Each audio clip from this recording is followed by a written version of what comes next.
Okay, thanks everyone for coming out. Really lovely to see so many people of you in the room. My name is Daniel Goldberg. I'm a journalist and I'm an author, and I'm based in Stockholm in Sweden with my co-writer Linus Larsson. And we are both the editors of this lovely little book called The State of Play, which is an anthology of essays on video games and video game culture.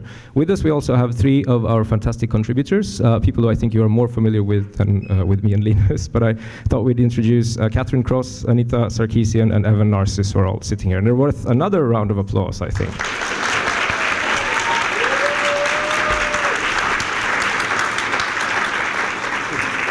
Thank you. And I thought I'd just start with asking you guys to just quickly introduce yourselves. If you want to get started, Katherine, I think that mic should work.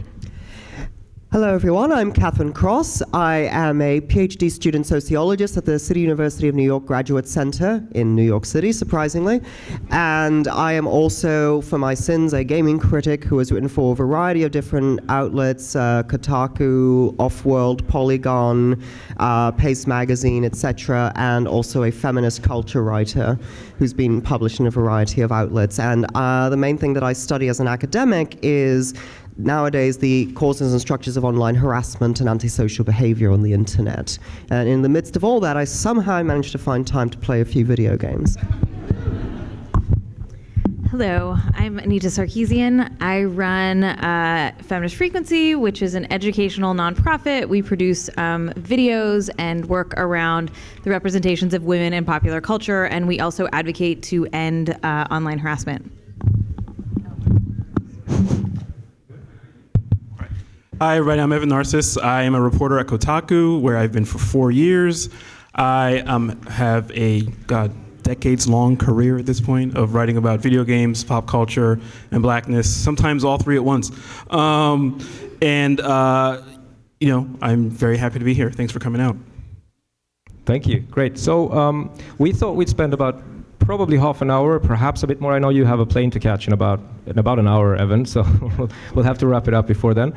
Just to talk about sort of the overarching themes of the book, and I'll put some questions to our contributors here, and then we'll open up for questions. So please ask as many questions as you have. That's usually the best part. We do have time for a book Let's sign. see, before we even get started, who's got questions they want to ask people? Just one hand? Just one question, wow. I mean, we can give more time as needed, but... Good, that was good. Good hustle, We'll see though. if you come up with some questions as we go along. So we do have about 50 books with us, and I know there's a book signing table somewhere, and we'll try to make our way there after this. And if you'd like to pick a copy of the book, we'd of course be very happy, and we'd of course sign it for you if you want, not just us, but also these people, of course. So yeah, stick around afterwards for that as well.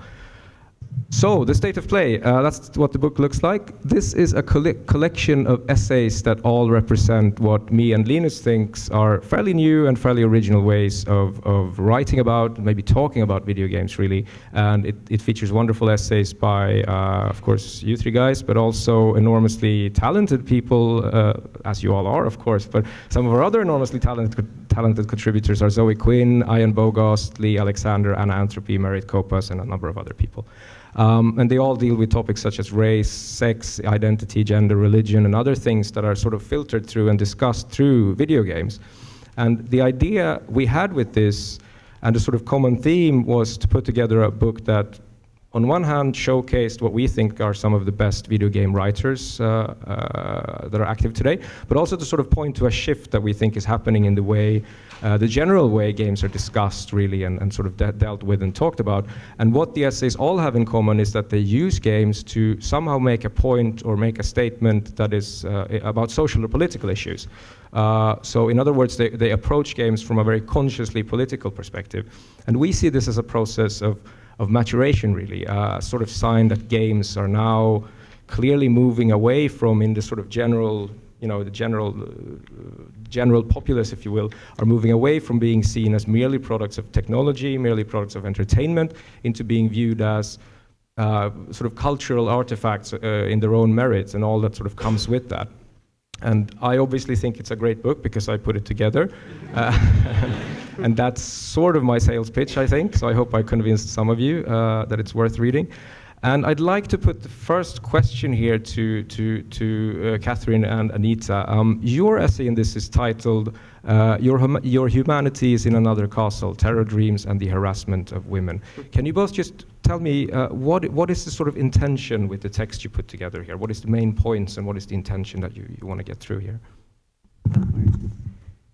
So we collaborated on this essay that I think drew together a variety of ideas that we had both been discussing and writing about and talking about separately for quite some time about the narratives of harassment that don't always get talked about, like in terms of what the harassers are actually thinking, why they feel motivated to do what they do, beyond the pat excuses of, oh, they're just 13-year-old boys who don't know better, or, you know, all sexists are evil, raving, frothing at the mouth monsters, rather than human beings who have, you know, sociological motivations for their behavior. And so the essay in brief describes, first through the prism of our own differing experiences of online harassment, mine more subtle, involving, you know, sexual harassment and stalking, and Anita's experience, which, you know, I think most of you are more familiar with, to get at the core of what it is that we think is causing harassment in the gaming sphere. And a huge part of that is this eponymous terror dream. It is the idea that someone somewhere is going to take the video games away from the supposed inheritors of the genre, young, white, cisgender, heterosexual men, that the video games are going to be spirited away by some powerful, implacable force, whether it is censors in the form of your parents, or in the form of literal government censors, Christian conservatives, radical feminists, etc. And that this is a sort of shared psychology that exists throughout many of these different precincts that sort of send off harassment at feminist targets, at people of color, LGBTQ people. There's this feeling that these outsiders, quote unquote, are going to take the games away, that we are destroying the essence of what video games have been about for the last couple of decades. And so because of that, we must be fought like a contagion, like a virus that has infected the video game space.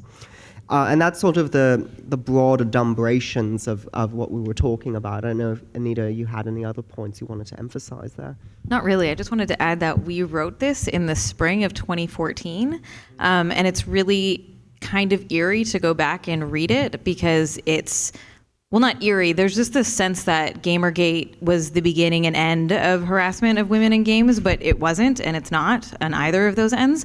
And so it's really interesting to go back and read it and be like, well, all of the people who have been attacking us for X amount of time are the people who now are referred to as Gamergate, if that makes sense, and how the analysis that we're putting forth is still just as relevant today with this new sort of look at, or this new media attention at the way that this harassment happens. So the other thing you can take away from that, obviously, is that book publishing is extremely slow. Right? Also, there's an article or the chapter by Dan Golding, which is about, like, it addresses more directly Gamergate and addresses really directly entitlement. We talk about entitlement too, but in a different way.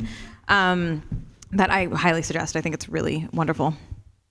Yeah, I absolutely agree. The title of Dan Golding's, just to get it exactly around, The End of Gamers is the title of that essay. Highly recommend that as well. So thank you very much. Evan, your essay is titled The Natural, the Trouble Portraying Blackness in Video Games. Could you also tell us what is it that you talk about in this essay? You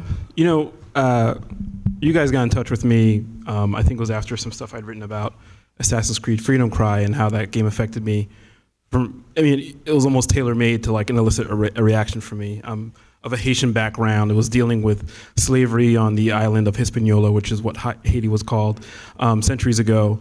It's kind of the latest installment of, what I consider my life's work, which is talking about how blackness is portrayed in pop culture.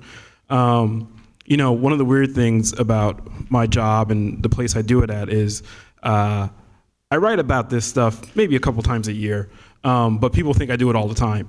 I'm always thinking about it, but I'm not always putting it out there because I want to make sure that when I have a chance to talk about these things, it's considered and well measured and that kind of thing, which you can't just fire off a blog post about they fucked up my hair and I'm mad. I wanted this to be more than that.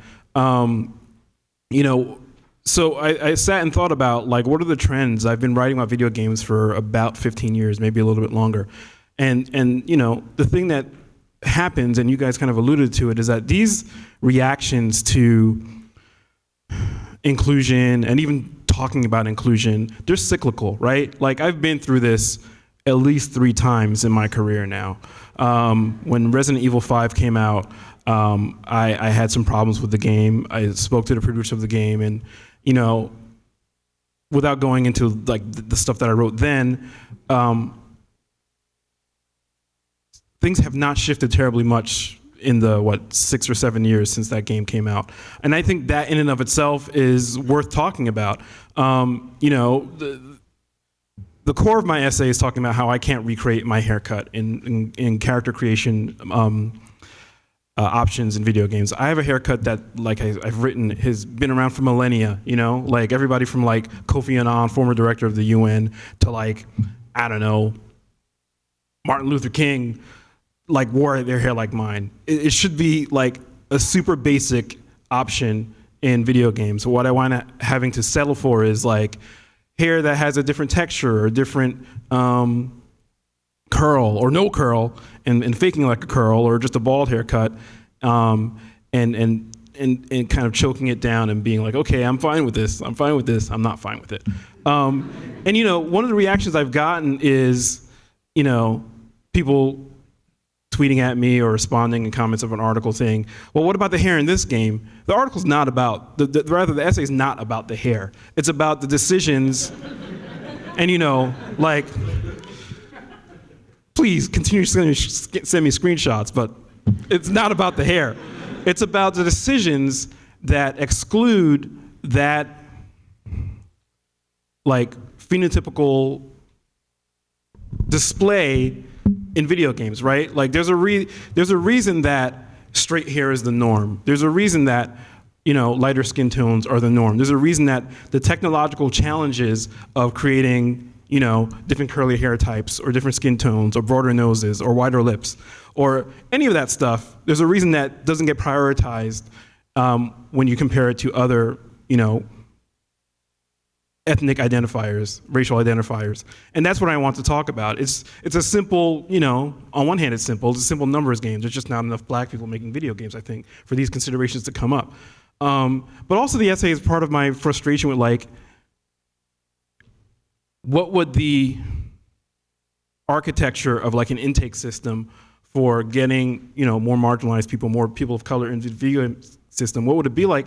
And I'm kind of ambivalent about the partnerships, the awareness, and the goodwill that will be necessary to recreate something like we saw in the 60s and 70s, the Black Arts Movement, where there was some mentorship, there was some sponsorship, there was some patronage that allowed people to okay, you're gonna get a film and a camera, and we're going to help you get in contact with distributors to get your art and your voice out there. I don't know if there's enough of that goodwill to exist in video games. For every independent film creator, person of color or marginalized person, they had a mentor. They had somebody to help them get up and get acquainted and hone their skills. I don't know if there's enough of that in video games yet, and that's a huge problem. That means I'm staring at another 15 years of being frustrated, of my daughter, who's 4 now, growing up and being well, there's still not any hair that looks like yours, sorry. There's still not anybody that looks like you, sorry.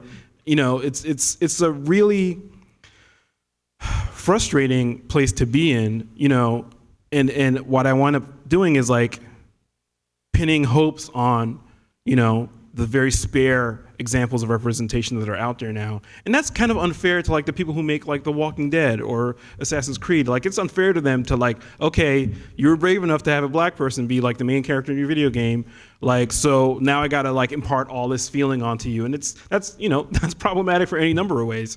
It's when when I was in high school, there were 3 black kids. I'm like, guess what? I didn't want to be friends with the other 2 black kids because I just didn't like them. We weren't just going to be friends just because we were black. So it's the same thing. It's like, you can't throw me a bone and say it's like a T-bone steak when it's really just a freaking bone. You know, and that's the frustration I've been living with for a long, long time. And I think the reactions that are adverse to me even saying this are, again, an example of like this entrenched mentality of like who gets to belong. And, you know, I feel like video games should be way past this point at in 2015. Yeah, that's a really good point. So again, as you've been saying now, the theme here is about the way we talk about games and the way how we relate to games and how that is changing. Looking back like 20 years or so, I think we're moving away from an era where we were discussing games merely as pieces of technology or products of pure entertainment. There has been exceptions all along, but there hasn't been really that many attempts to put games in a political or social context where you would be doing with a book or a film, for example. Taking this early era of games writing and the discussion on games, how do you think we will be looking back at the time when it was merely discussed as pieces of technology? That's really a question for anyone who wants to answer. This past semester, I've been teaching an Intro to Games Journalism course at New York University. And we looked at like some old artifacts of the early days of game journalism. And, you know, it's clear that the language was not there, right, to discuss it as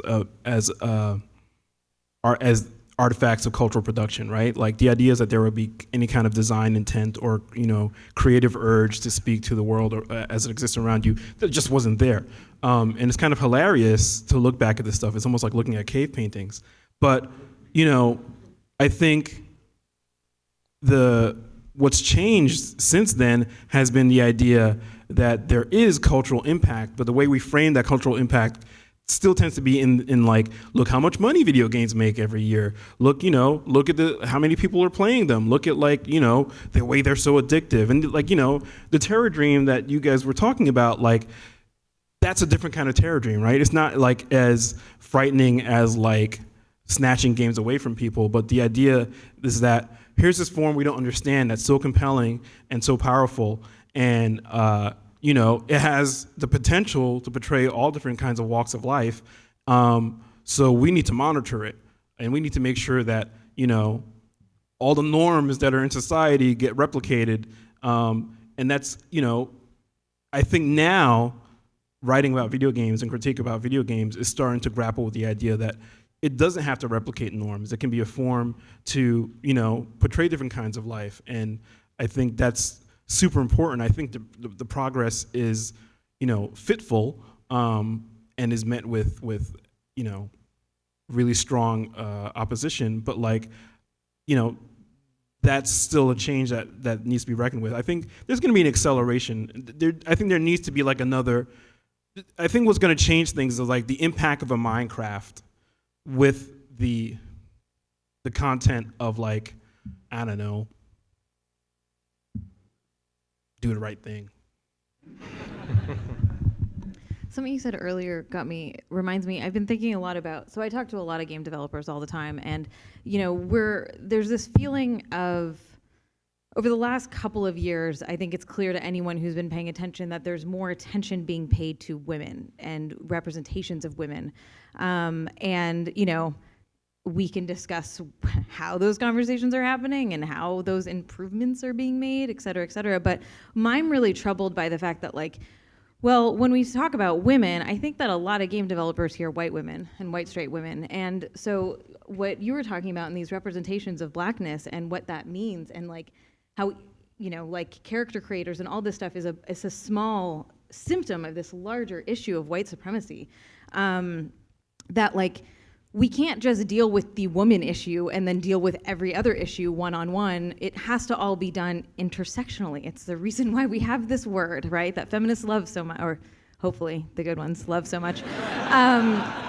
So I think it's really important that we're not having, like, when I talk about women, I don't mean white women, I mean women, and this huge, broad, ranging, complex category that has enormous amounts of intersections, and the representations of all of those intersections and having people be able to see themselves in the media is so important. So when we talk about like, how does the press talk about games? How are developers going to make games more inclusive and more engaging? Like, these conversations need to be happening simultaneously, and that's gonna take us continuing to push all of these issues. One of the things that is already starting to come up in historical retrospectives of how games have been written about over the last 30 years is that the idea of the gamer as a consumer class, being young, white, middle class, male, etc., is entirely constructed out of whole cloth. From the very beginning, from the earliest days when, at-home consoles were, expensive whiz bang, there was still diversity in who, not only who was playing, but who games were marketed to. In the very earliest days, there wasn't this sense that video games were just for boys. That was something that was constructed in the late 1980s primarily, and then became reified into its own thing that then certain video game fans began to hold up as an absolute truth. And so, the simple fact is that we have all always been here. There have always been black gamers. There have always been queer gamers. There have always been female gamers and people who are all of those groups at once. There have always been people with disabilities playing video games. I had a controller in my hand since my father bought me a used NES in 1989, right? And that was a big deal because that was not something that we could normally afford, but we managed to get it. And I still remember that combination Duck Hunt Super Mario Brothers game that was like what I played for 2 years straight when I was a little kid, right? We've been here. And the terror dream that Anita and I push back against, the idea that we are this invading external horde, is not only false, it's deeply insulting because of that. This idea that we are somehow, that we don't belong, even though we have actually empirically been a part of these communities for quite some time. What has changed over the last decade, maybe, is that our visibility has increased in part because so many of us are able to speak in an unfiltered way that was not possible 20 years ago. So you couldn't, for instance, have an unfiltered voice speaking through Nintendo Power, right? That was just the simple reality of it. You weren't going to be able to talk about these sorts of complex issues even in a letter to the editor to Nintendo Power, never mind anything else. Now that's changed because we have this culture of blogging and social media platforms, things like Tumblr and Twitter, and also website-based games media. Even the mainstream press is now more web-based than it has ever been, where it is easier, not saying it is easy, but it's easier for there to be unfiltered or lightly filtered access that allows people to speak in more authentic voices that bring a variety of issues to the table. That's one thing that's changed a lot over the last several years. And that's why I think, and this is by no means to let the Gamergaters, et cetera, off the hook, but I think that's part of the reason that it's easy for well-meaning people to think, oh, well, there are more diverse gamers than ever. And it's like, well, no, we've always been here. It's just that now you're able to hear us because we are able to sort of control the means of cultural production to a limited extent. And that also includes games platforms themselves, right? A number of tools, whether it's RPG Maker or Twine or RenPy, have made it easier than ever for even individuals to make relatively complex and interesting games that can get a lot of attention and without having to deal with publishers and the like that may censor them, that may say, no, you can't write a game about a trans woman protagonist or about a sex worker or about a black girl. Now those stories are out there, and they're being talked about in the mainstream games press, which is a trend that I have been encouraged by. And so that's the shift that I've noticed. And I think that the diversity question always boils down to one simple fact. We have been here, we are still here, we will continue to be here. The question is not about whether or not we are there, it's whether you're going to respect our presence. And it's what you do with our existence too, like how you represent us. Like the thing for me is like, I can love a game like Freedom Cry, but I'm like, part of me is like, oh, slavery, again.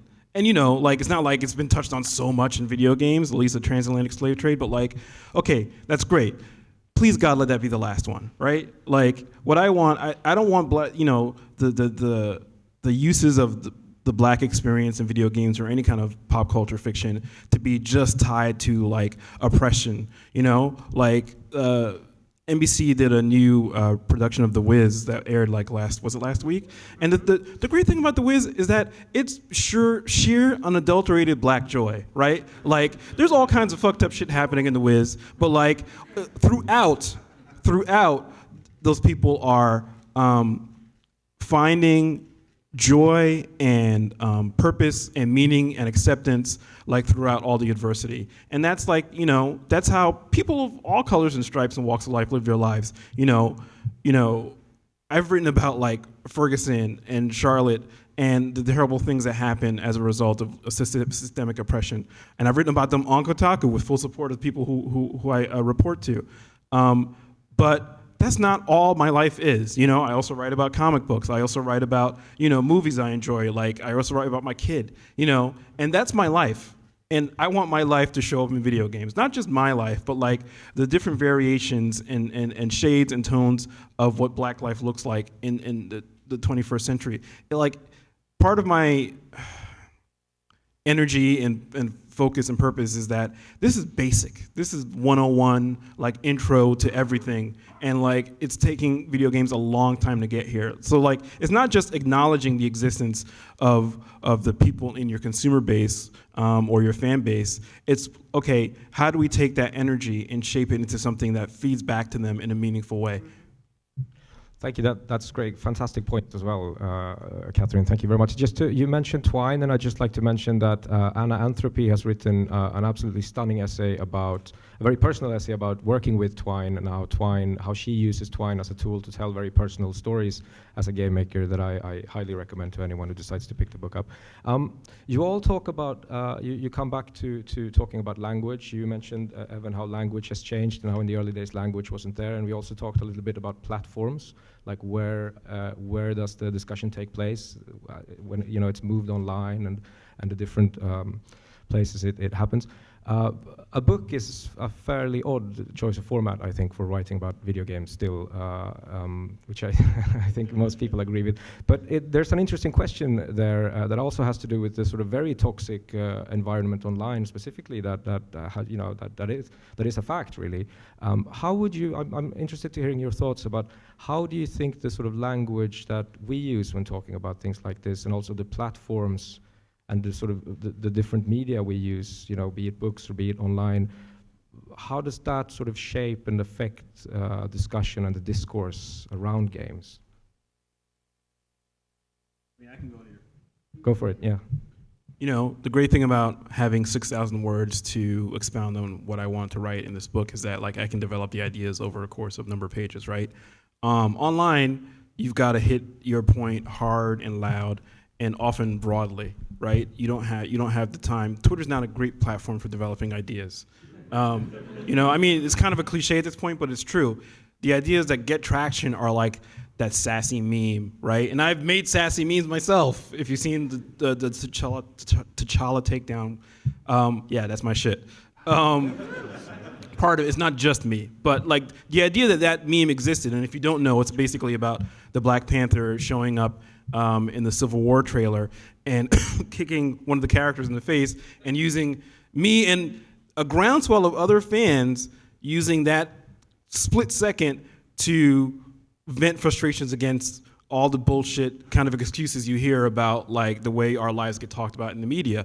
And the reason that stuff happens is because there is an untapped, often unrespected desire to see yourself represented, right? So things like that hit social media sharply.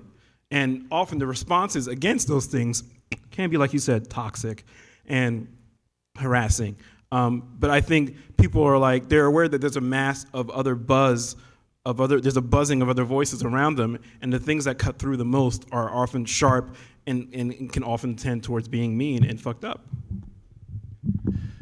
Yeah, so great. Can I jump in? Oh, sorry. No, it's okay. I just wanted to, because I was thinking about our engagement online is so short. Like, Twitter is the primary way that I communicate with my viewers and that sort of thing, right? Hoping that they'll go to something that I do that's longer, but that so many conversations happen on Twitter, and even an article on Kotaku or an article wherever on a Tumblr is still a very short, quick, you're not really diving super into it. And I think that there's this weird tension of, I get a lot of folks who are introduced to feminism because of my work, and they start identifying as feminist and they want to know more, and I'm like, yay, cool. But also, you kind of need to start reading feminist theory. You kind of need to go into these academic texts if you really want to understand feminism in a lot of ways, right? Or these different ideas. And so I'm not quite articulating it, but there's this interesting tension between how do you know about a thing, and how much do you need to know to identify about a thing? And so a book about video games is kind of silly, and it's a great book, you should totally get it. But whenever there's books about technology, I'm like, why? It took you a year later, it's gonna be outdated. But I think that this is valuable because it pinpoints a particular time, and it locks it down and says, here are some people who are thinking about this thing at this particular point in time. And we get a lot of words to expand on these ideas that it was really great to be able to write our chapter and be able to expand on these ideas that I've only been able to say in fragments. I will stop there. For my part, it was also good to expand on ideas that I had only been able to talk about in academic papers, which have a much more limited audience than a book like this. I mean, I don't know, maybe I'm a bit old-fashioned, but there's a part of me that really wants to see coffee table books about video games in the next 10 years. I think I am a partisan for pulp publishing, and I think that there's enormous value in being able to sit with a medium that is not plugged into the eternally rushing stream of the virtual, to sit down and actually think about some of these fairly complicated ideas. It gives you an opportunity to sit back and to pause, and I rather like that. When I talked about my this kind of stuff in my class, we read Bow Nigger, which is included in this book, separately from the book. And there was a period of time when you couldn't read that essay online anymore, where just, I think the original site died or just disappeared, or maybe he took it down because of harassment, I don't know. Now it's here, and this book, by the grace of whatever supreme being you worship, is not going to be taken out of libraries or bookshops. It's going to be there as long as there's an audience for it. And that's important. You talk about online, one thing there's access, but there's also impermanence. It can feel ephemeral, it can feel like this stuff disappears. And, it can be made to disappear if people harass you. So these are the things that are kind of, these are forces that are arrayed differently against a print object like this. I want to just sort of highlight something that you had just brought up in that, taking time to process and think of, but you mentioned this too, we live in this culture where you have to respond instantly or you're not relevant, right? And we see this with politics, we see this in news media in general, we see this in games. If you take time to play a game, this is an issue with reviews, right? If you take time to play a game and sit for it for a week or two or more, you probably will think about it a little bit differently. But when you have 3 days to play a game and you have to get your thoughts out right away, it doesn't mean your thoughts aren't valid or useful, but it's that I think there's a undervaluing of time to process, which academics do really well, but then they also are super alienating in a lot of other ways. So I promise I don't bite. I completely agree with that. It's one of the reasons that I do a lot of political writing, and it can be very difficult because in this climate, you are expected to have a hot take that hits the presses within minutes of an event happening, and I never like writing about that. I often say that video games are the most controversial thing that I've ever written about, despite writing about mass shootings, abortion, neo-Nazism, etc. Because I have a long and rather Epicurean history with writing about politics. But with all of those things, there is a demand to be the first on the scene, and I can't do that, especially with opinion making. I can't form a coherent opinion about some epic scale tragedy within hours of it happening. I want to sit with it. I want more facts to come out, and I want to really think about it. And it's strange that there's actually an overlap between that and video gaming, but there really is in the reviews. Like, I know when I was playing Fallout 4, there was a big part of me that was sharing in that, I think, now very common experience of sitting with it for a great many hours, losing track of time, playing the game, and me thinking, this is amazing. But I needed the distance of actually being able to step away from it and not be thinking about, how am I going to finish this quest, in order for me to actually be properly critical of the game, which I think I have been in my recent Gama Sutra columns, and there will be yet more to come in that regard. It's funny. This is going to sound like I'm bigging up Kotaku just because I work there, but it's not. We actually approach reviews a lot differently, where we're doing post-release reviews. Like, I think Patricia's Fallout 4 review maybe ran 10 days after, after the game came out. But the point I want to make is, like, we've been treating, I think up until this point, we've been treating talk about representation in games like reviews, right? Like, oh, look, here's a new piece about like queer identity. So now we can stop talking about it for a while. It's like, no, you should be treating it like, if we treat video games as things that live these weird, unintended lives after release, once they're in the hands of people, we should be treating the discourse about representation the same way. Like, these things develop over time, sometimes in secret, but there's always a conversation happening. So we can't, even this book, we can't treat like it's a statement that should be all-encompassing. There should be responses to the stuff in here, and there should be responses to the responses, and there needs to be like an ongoing conversation about these kind of things. It shouldn't be just, okay, here's a final word because I wrote about blackness for 2015 or whatever. Like, you guys, nobody else needs to write about it. I mean, anybody who knows me knows that that's not the case, and I encourage other people's takes on this stuff, even if they disagree. But yeah, it shouldn't be just one moment in time frozen in amber. Yeah, and I've praised Kotaku at this conference, in fact, for their new approach to writing reviews and focusing not just on that discrete monadic moment of the snapshot of the game immediately after release, but looking at its culture months and even years after release. In other words, looking at what the players are doing with the game. That is vital, and that's also vital for drawing into relief and rendering visible that diverse audience, because people's reactions to games aren't dictated by the intentions of the developers, right? And you only get at that by taking this longitudinal look at gaming communities to see how people are responding, what they're doing with the game, and sometimes that can be interesting and counterintuitive and unexpected. So, to me, that long perspective, actually sitting down with something, maybe a book is one of the better, if not the only way, certainly, to examine that reality in our culture, to aggregate these accumulated perspectives over time that provide a sort of flip book perspective on a game's culture's evolution, not just saying this is what this game meant at X point in time. Yeah, thank you so much for that. Just to add to the choice of media, a print book, something as old school as that.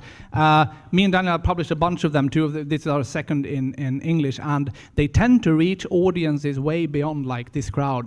We didn't have to invent good games writing or new ways of writing about games for this book, but a lot of what we found was online and was reaching maybe big audiences, but a printed book has a tendency to reach audiences that wouldn't usually find that kind of writing online. So we are almost running out of time, but we do have some time for questions from the audience.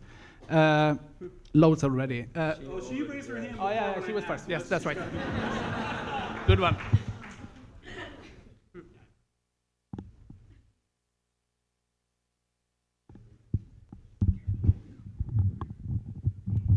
Hello.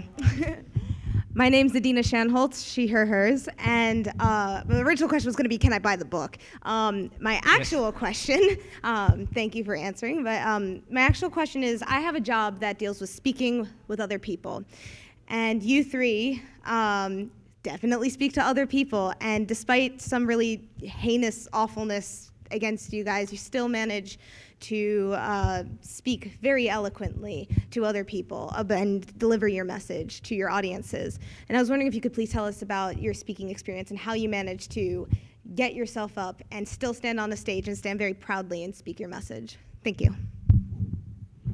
I'm going to try and be really quick, but my basic approach when I'm writing about games, blackness, nerd culture, whatever is, I'm always starting from a personal perspective, and I'm the world's leading authority on me and what I think, right? Nobody else is.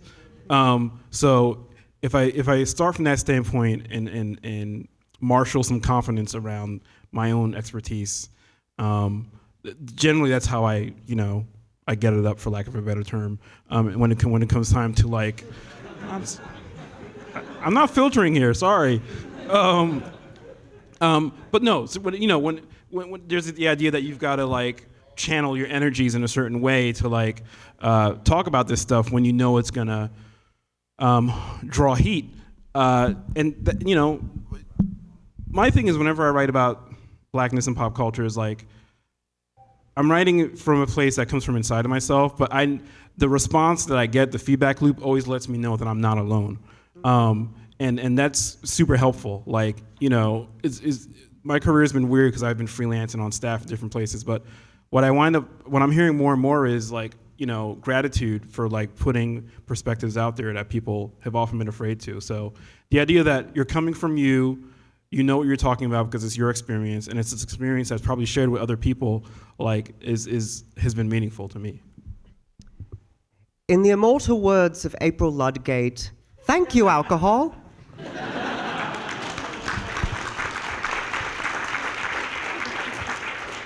A somewhat more serious answer to that is that I am blessed with two girlfriends that listen to me whenever I'm ranting in a particularly unfiltered and decidedly colorful fashion about the more difficult aspects of my job, and also good friends who do the same for me. And letting off steam in that way can be helpful. But the rest of it, in terms of how I approach my work, and don't take this as a criticism of people who are much more angry or critical in their writing. They have their lane, I have mine. But I tend to be more Ms. Sunshine. My perspective on games and games culture is I want to tell you all something that I'm very excited about, and I'm hoping that you will be as excited as I am. So even when I'm criticizing something, I might be bringing up some nerdy art history theory or whatever that I think really illustrates something that can go right with games if only we took that perspective seriously. I generally just give in to my inner nerdiness. There is something even about games that I hate that can excite me if I sit down and think about it, and I bring that perspective to my writing. I am a complete dork, and I hope you will join me in being a dork. And that is the perspective that I tend to adopt. And it's also one of the best ways to vanquish the darkness, honestly, because it's what they're telling me I can't do or can't be. But I do love video games, despite everything that's happened. And I like sharing things that I find interesting. Even if I'm critical of them, there's always this excitement that I try to bring to it. If nothing else, of here's how we can make these games better, and gee, that's really possible. We're so close if we can just reach out and get it, and that's the way that I tend to approach things. So that's sort of how I deal with it. Thank you for your question.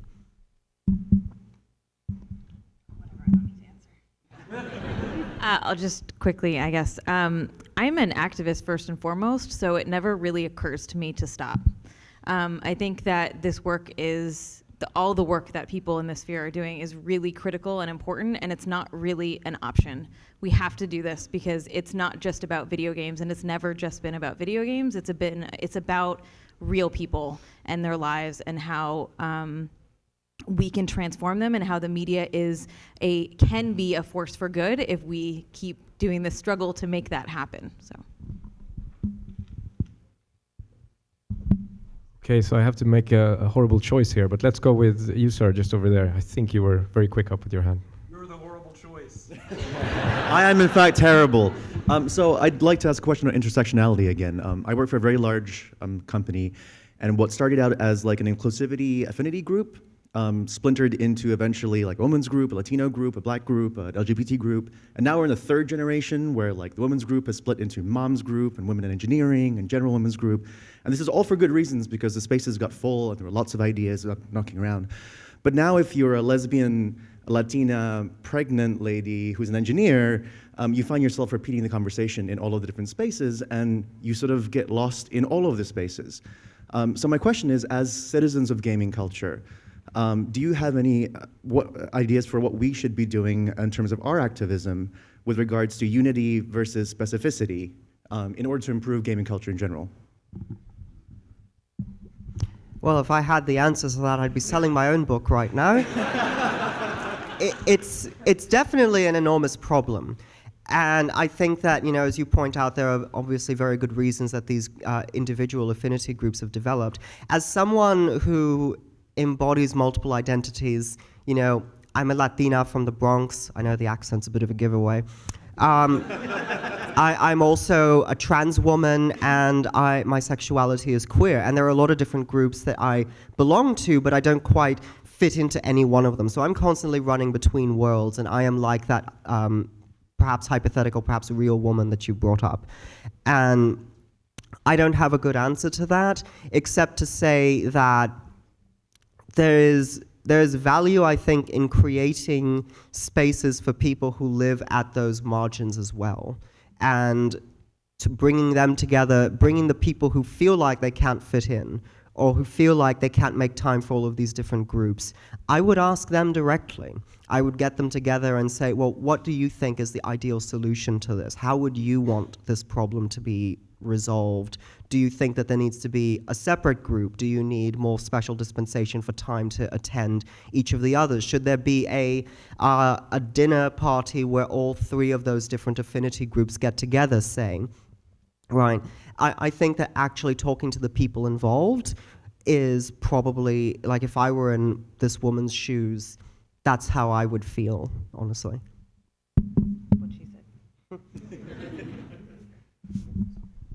Right, so let's see. Yes, please go ahead in the blue shirt in the back. Thank you.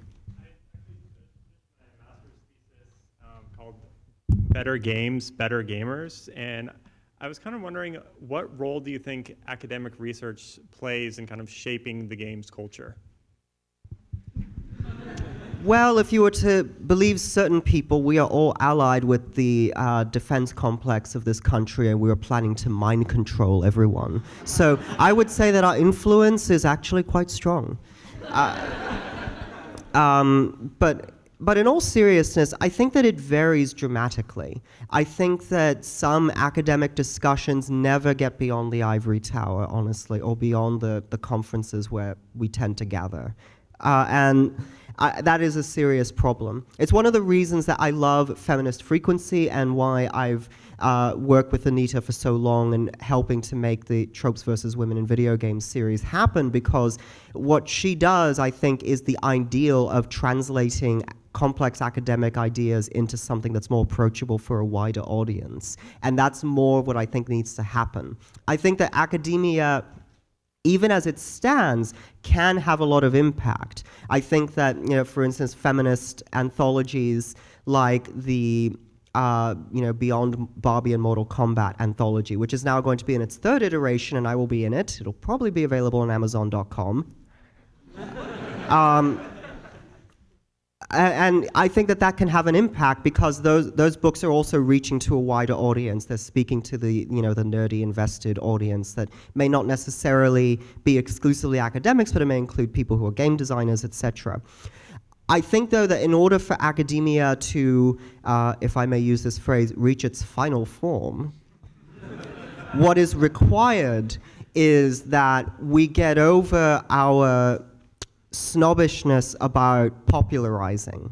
which is a cancer, honestly, in academia, in every department. It exists in STEM, it exists in the social sciences, it exists in the humanities. This idea that if you're a popularizer, you are somehow debauching the currency of academia, you are dumbing down these ideas, you are denuding them of their complexity. I don't believe that. If I believed that, I would think that, for instance, the documentary series Cosmos was worthless. It's not. It absolutely isn't. There is value in translating. And I think that for game scholarship, I think we need to become even better than we already have been at that act of translation. And if I can throw in here, as somebody who writes about games for a very popular website, academia is hugely important to us because we don't always have the time to digest ideas. We talked about process and length and consideration. We don't always have time to digest the ideas that an academic does, or the same perspective or the same talent, to be perfectly frank. But if we get easily digestible forms of academia that we can then present to a wider audience, I think that's a huge asset. There can be a complication with regard to how academic studies and takes get used and the narratives that form around them. But, sometimes it's just raw information, raw data, or a unique perspective that we don't already have that can be useful to us. So there should not be any kind of bubble around academia at all, I think. Have any more questions? Yes, please, go ahead.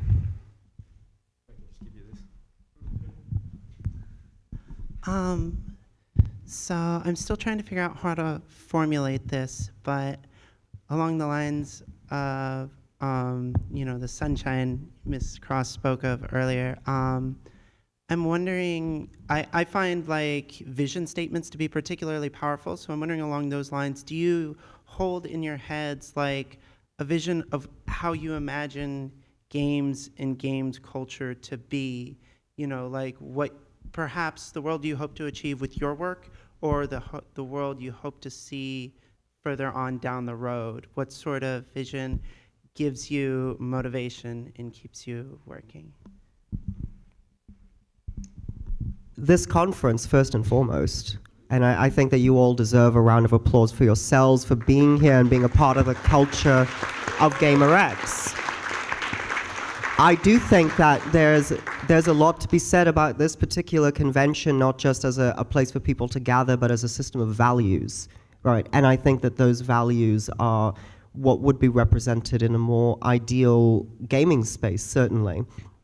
What keeps me going is the fact that we, in a certain sense, I feel privileged to be at the sort of birth pangs of video gaming, the birth of a new art form that may define human expression and creativity for centuries to come, that we are here shaping its earliest moments. And I'm very proud to have some small part in that. And the vision that keeps me going is that one day I know that video games will immersively reflect the full range of diversity of human experience and will create an environment where we are no longer shackled to one identity, but may create the proliferation of virtual identities that become just as important to human endeavor as individualism, say. So, and that's probably way too brief. I know that probably begs more questions than gives answers, but... So, we're talking about pie in the sky, utopian visions, right? I wrote an article a while back on Kotaku, occasionally when I write about blackness in video games, and I want Milestone Media for video games. If anybody's not familiar, they were a publishing imprint founded by 4 black creators. They were all professionals in the comic book industry, worked for Marvel and DC, and they created their own universe, the Coda universe. And, we talk about how narratives and how they're shaped. The narrative around Milestone now, to the uninformed, is that, they were just black creators creating black characters. No. Milestone had gender fluid characters. They had a character called Masquerade that transitioned between man and woman. They had trans characters. They had one of the first lesbian relationships, open lesbian relationships in superhero comics. And as a matter of course, the stories were good, the way they dealt with these issues were good, and it was people of color, queer people, marginalized people, the term marginalized wasn't even like in play then. They were just there being represented and with no self-consciousness whatsoever. And that's what I want for video games. Like, I want somebody to do it, and trust me, if you're familiar with these comics, they're really good. And I think comics were better then, not to sound like an old fart, but like for having that bravery, that breadth of vision, than without it. Yeah. So I kind of want to answer this a little more meta in that, like, I love the question in general because I think that we have a huge vision deficit. And I think that that's a lot of the problems around talking about games, around fan communities, around games criticism as it stands, in that, I have a flight to catch. Sorry, guys. Thank you, Evan.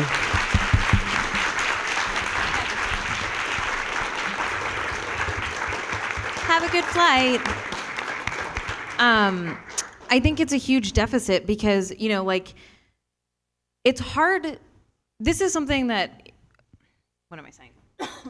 It's hard to ask for what we want if we don't have a vision of what we want. And it can't just be like Lara Croft wearing pants.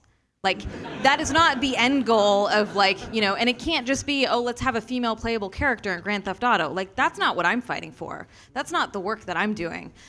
It's having this larger vision of this incredibly inclusive, like, social justice-y, what everyone else said. I just whatevered my own vision. But whatever that vision is, right? And we have this sort of nebulous idea of it, and if we had time, we could sit here and do this amazing chart of what that would look like. But I think that we need to understand what that vision is and demand that, so that when we critique games that we like, because they're good enough for now, they're still not good enough. Right? And so that this idea that I feel like a broken record every time I say this, but that you can love something and be critical of it at the same time is really getting at that idea of, but we want more, and it's not we're not bad people. We are not asking too much. We're not, these annoying feminists that won't stop talking about this shit because we want to reach that vision. And I think that we need to keep that in mind whenever we're having these conversations, whenever we're critiquing things, whenever we're engaging with media of any kind. Yeah. I just wanted to add really quick too. I was thinking about this earlier, and since you mentioned the audience, like I get emails from really well-meaning game developers who are like, "Hey, I need some data to give to my bosses to prove to them that we can have female characters or queer characters or whatever." And I'm like, I'm looking at this room. This is one of the most like inclusive audiences I've spoken at in a long time. And I'm like, what kind of data do you want? Can I just send a picture of this? Thank you. Evan decided to leave on his own, so that's great. So that gives us a few more minutes. Yes, please, sir, go ahead. Yeah. First question: how much is the book? Book's $20. Sweet, thank you. All right. Katherine hit on this a little bit. I was going to say, you had talked about not wanting to be just popularizer. People needed to go read more feminist theory, but I find it really valuable. Y'all serve the same purpose as really good pop sci like Tyson in introducing people to here. And in particular, it's because my little brother he's a meathead Marine sort of person. And partially because of your videos and other similar writers, he's become a really outspoken feminist among all of his shitty friends. We're a gateway drug. Thank you. You're welcome. I'm so glad. Thank you. Yes, with the woman with a hat, I'm told. Please. So as a really small minority, like I'm a black pansexual tomboy, what's the most effective way to say, hey, I want to see more people like me in games and media?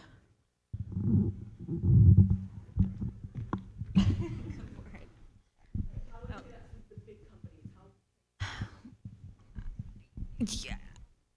I mean, my initial reaction is say it, right? Like I know, and that's Right. so reductive. Obviously, we're like shouting this from the rooftops, and they're still not listening. And I think I don't have an answer for that other than we need to keep talking about this so loudly over and over and over again until they can't stop, until they have to pay attention. Because here's the thing, is especially with game studios, which movies have this problem too, but it's not quite as bad because there isn't the high financial investment as there are in video games as there are in films, where we need to convince them to take the risk to have characters that are not white dudes. And I'm using risk in quotes because it makes me want to vomit, because this is what I hear all the time, right?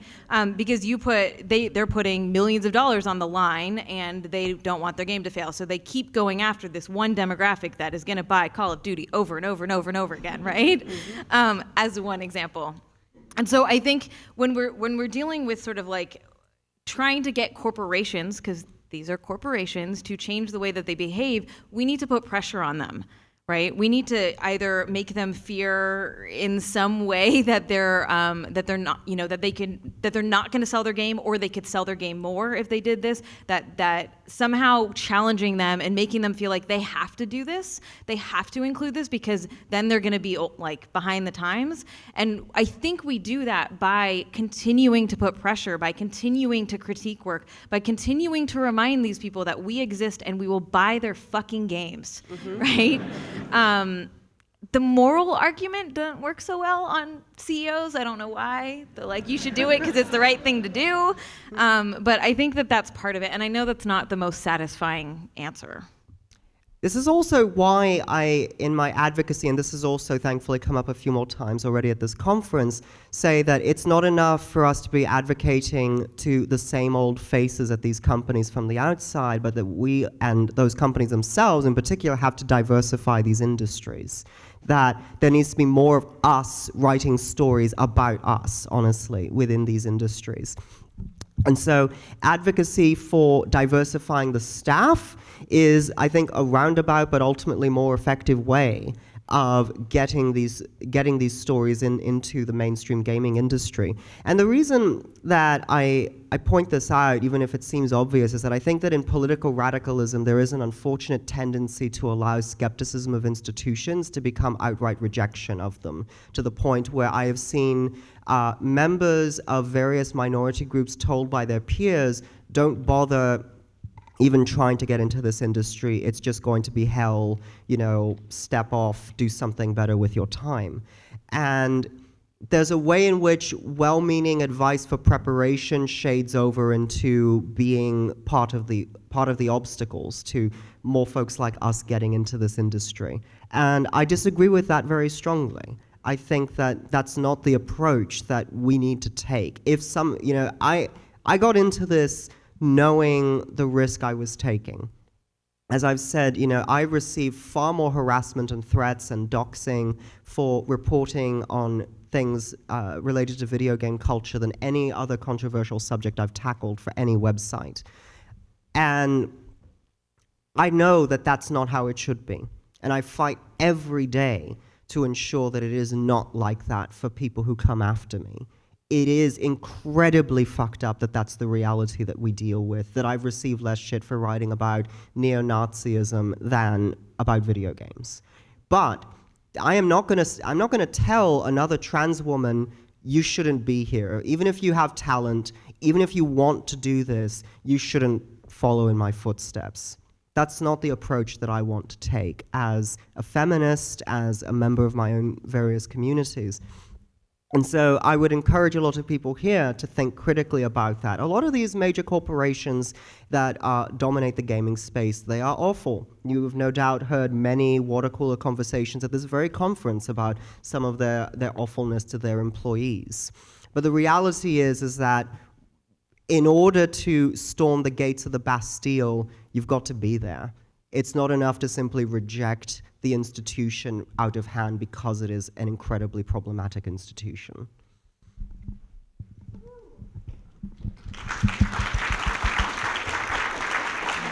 So I think we're gonna keep going for 5 more minutes, and then we'll make our way. Tony, perhaps do you know where we will make our way to after that? To the expo hall. There's an autograph signing where lovely people. Great. And yeah, so one or maybe two more questions. If we can do perhaps, yeah, just you there with the glasses. Yes, thank you. So someone that works in the AAA industry, I work for ArenaNet on Guild Wars 2. We're a generally progressive company. We have lots of trans folk that work for us, lots of queer folk that work for us. We have lesbian, gay characters, we have trans characters. But even at our company, there are still people who hold out, who are harder to reach in terms of giving the message that we should be progressive. For example, Anita gave a lecture at ArenaNet a few months ago, and one of the things she touched on was the skimpiness of our armor, basically. And it was a really good speech, and I think a lot of us who were there took away a lot from it. However, one of the unfortunate things was a lot of the people who would be responsible for working on that decision weren't in attendance at all. So the question I ask is really, how do you talk to somebody, one of your colleagues, about being more versatile in what they're doing without turning into that static that they just tune out?